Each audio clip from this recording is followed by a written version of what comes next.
Luxury. We've been programmed. Told how it's supposed to look. Supposed to feel. Supposed to act.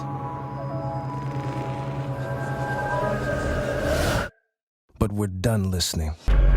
Let's torch this tired act. Watch it burn. From the ashes comes freedom.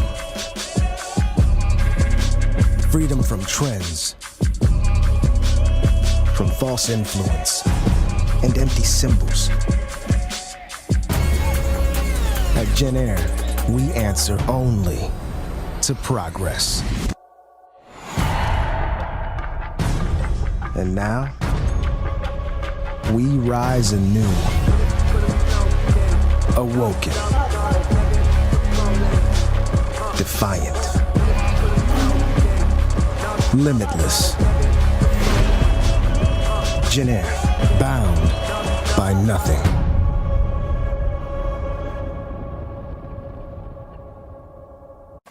Okay, so let's have a look at this commercial. It just shows so clearly the agenda that the social manipulators are trying to push. We open here on this car approaching this mansion down this road. You notice that there's snow everywhere and that the colours are very bland. So this is showing the old way that needs to be gotten rid of. Look how old-fashioned everything is. The colours are bland, black and white. They're downplaying this for this communist agenda. So this is really showing capitalism. This car pulling up to a mansion which is very ornate, and it's a capitalist scene, if you will. And so this is pushing against it. So as we draw up, you notice everything is old-fashioned, as I said, and you see that this is a high heel shoe which represents the feminine power over the masculinity. So she gets out of the car, and straight away after that we see the feminized male. Straight after that symbolism. And inside this mansion, you must have seen in this truth movement the amount of times that they have pointed against, they've exposed the elite that need to be overthrown in this revolution. And that's exactly what this is showing here. Told how it's supposed to look. You hear the narration is constantly reminding us of the old way of things, that this old way, this old society needs to be overthrown into this new order. Supposed to feel. We've been programmed into this society that needs to be gotten rid of, that needs to be overthrown. And you notice again the colours. They use these colours as a form of programming. They're using bland black and white colours to represent the old system, the old moral compass, the old religion, which is Christianity in the West.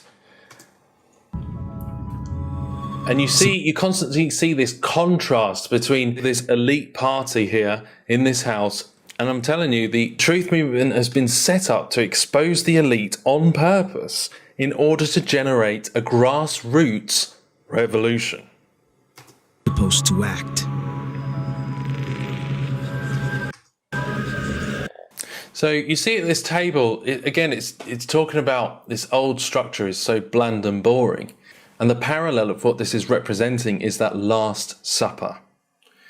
It seems like we've seen it before, this Last Supper, before the beast comes out of the pit, like an inversion of the Last Supper. And it seems to be kind of what they're representing here, this last moments of the old world order. And you see, then we draw in on this AntiChrist Jezebel. She's looking at herself in the phone. It's about self-indulgence. But we're done listening. And then we get this breaking out of the pit. You notice maybe like in the basement of this house that you start to get these weird, twisted, upside down figures. Remember the Sabbateans, their religion, their cult was all about turning everything upside down. And that's what we're seeing here, is that the beginning of this Antichrist, Luciferian, New Age, false religion of Jezebel, of turning everything upside down. Everything that we once knew, like the prostitutes of Artemis, the cult of Diana, over-sexualizing women and masculinizing women, as opposed to what it was before, where you had like these older ladies, but they're portrayed as very undesirable. This whole scene here, I mean, you can't deny that this is just in your face, trying to make you despise what you see here. Let's torch this tired act. Let's torch this tired act. So we start this whole sequence of a revolution, and this is key. This is key to understand here, is why do you think that they are showing the crown being set alight into flames? Because this ties in to this grassroots revolution. And it ties in to what I've termed Operation Guy Fawkes. Now think back to Guy Fawkes and, the fact he was a Jesuit and that he was trying to burn down the Houses of Parliament. And it was at the time when King James was working on the King James Bible.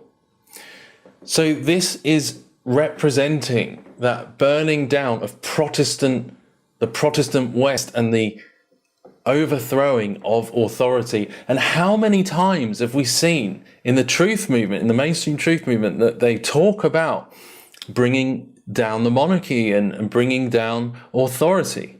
So I really think that this is what this is showing here, the destruction of Protestant Christian West. Watch it burn.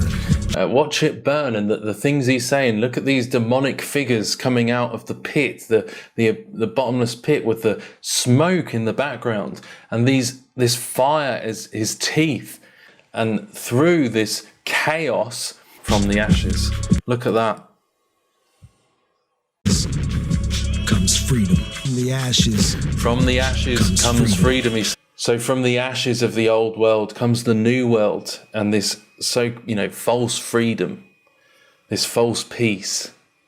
And look at the colours. Look at the colours they're using to inspire your, passion. Red, the colour of passion. As opposed to what it was before, when we had black and white and horrible, mundane, bland colours. And now we've got the pit opening, and we've got these vibrant red colours coming out. So this is trying to brainwash you into wanting this communist revolution and wanting this new age of the Antichrist and this hypersexualization. Now look, now we go to a shot of the sheep, again in black and white. These sheep is telling you that if you don't want to go along with this depravity, that you are a sheep, freedom from trends, and that all you want is the old bland program system, which we're all so bored with. And so you're called a sheep because you don't want the Antichrist, Luciferian New Age. Now of course the sheep is also representing Christianity, and the black and white colour scheme is attached to conservative. So you can see that they are showing conservative Christians, the sheep, the Christians, as bland, and we need to move on from that. And empty symbol. And the pearls of wisdom of the Gnostic New Age of Antichrist, of the Enlightenment. See, the pearls also represent wisdom. But it's false. It's false wisdom. It's not true wisdom of the Bible. This is the false Luciferian religion. And he's saying over it about progress. To them, this is progression. This is what the progressive narrative is pushing, to open the doors of the bottomless pit. This is all to advertise an oven. And they're using the symbolism of the oven to show the opening of hell, hell's gates. Awoken. And so here we are, the golden age, the opening of the eye, the illumination. Limitless. Pushing the boundaries, pushing the limits. And that's what this is all about. The liberal ideology was all about pushing the boundaries. But we know that if we don't have boundaries, we don't have protection against the wolf. You know, the Bible, God himself loves us and gives us protection, gives us boundary. The Bible says about the city with no walls.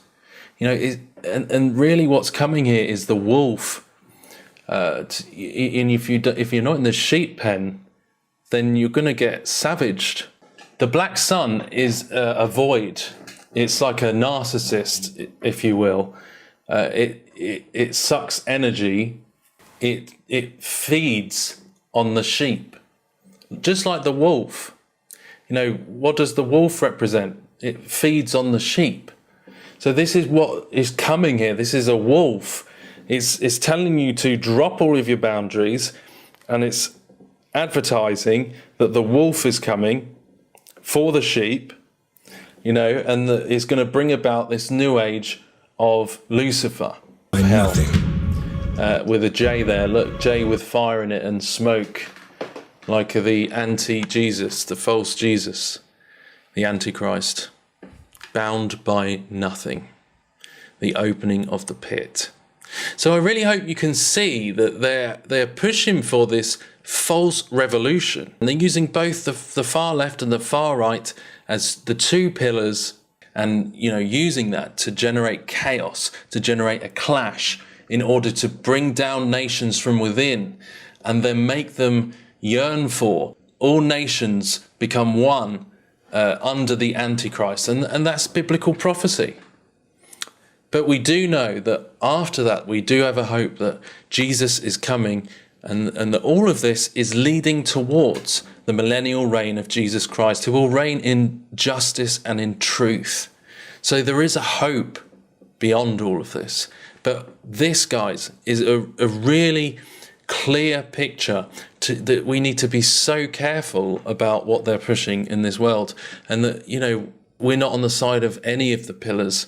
We have our eyes fixed on Jesus Christ.